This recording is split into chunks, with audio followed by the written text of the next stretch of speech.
yeah, I'm Blesserly, and I am currently a paralegal. I also do music, I perform, and I'm really passionate about arts.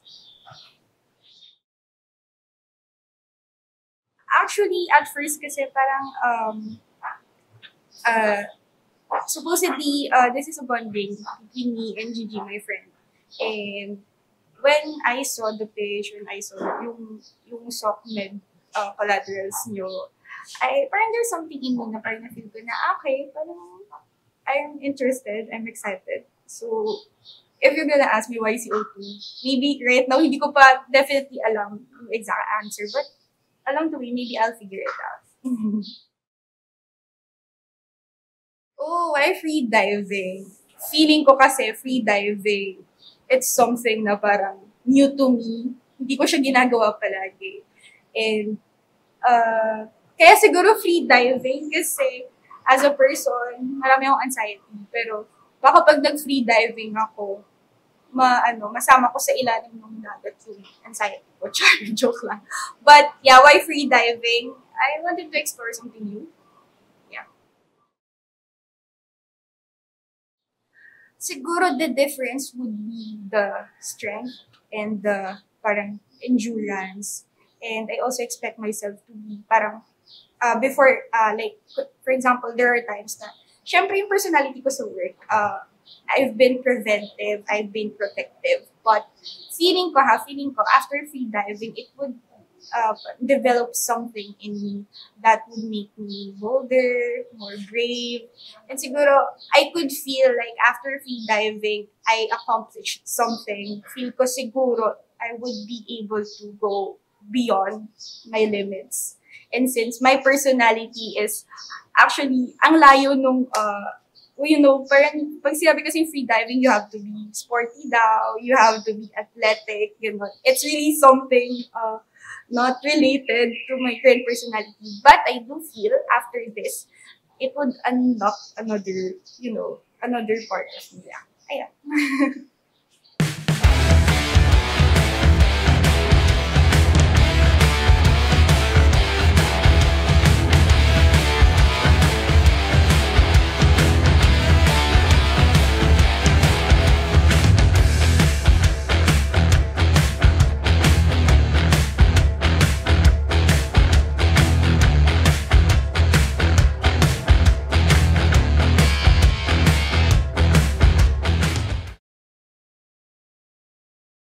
Overall, it was amazing. That's one thing that I could say. Kasi parang a part of me has been changed. Parang ganon. And I do believe na ako mismo sa sarili ko, kasi diba, when I was first interviewed, I thought free diving was for those na athletic and such. Pero it changed my perspective. And it made me feel na parang ako mismo, as a person, I can do anything that I want. Ganon. So for me, the whole experience, the coaches, the place, the environment, the community, sobrang feel ko that's one of the best things that made my experience more amazing. Ayun. Okay. Alam mo, marami akong most. Wow. Pero siguro, one of my most memorable moments personally is nung time na parang yung time na yun na parang nasa laot na tayo. Tapos nakikita ko na yung corals sa baba. Tapos nung nakita ko na siya, syempre of course, nag-try naman ako mag-dive and such. Pero there was one time na nung nag-dive ako na feel ko na,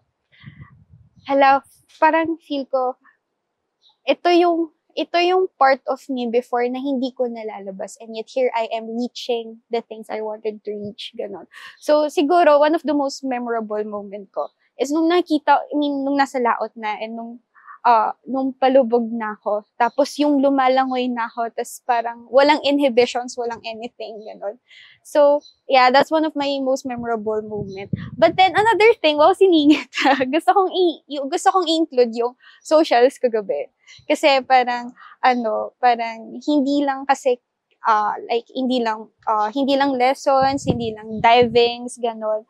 Parang yung socials din kagabi, parang I get to know more about new people, tapos parang nafe-feel ko na okay, this is not this is yes, this is free, this is a free diving community, and at the same time parang it made me feel safe. It made me want to, to explore more about free diving. So yes, yun yung most memorable experience ko dito so far. Yeah. So my message to those people who wanted to take free diving with CO2 specifically is go do it. If not now, when? Just do it. Kasi I have seen, siguro, like, I have seen people, lalo na yung mga nakasabay ko ngayon, na, syempre, hindi kami professional divers to begin with. Hindi naman kami, yung iba nga just learned how to swim, like, in just 1 to 2 days. But then, it's more about, like, strengthening your mentality. It's more about, aligning yourself, and at the same time, also, with the proper guidance and the compassion that the people have here, ganon. It would really parang feel ko if free diving is in your bucket list, then go for it with CO2 team. Yan lang. Thank you.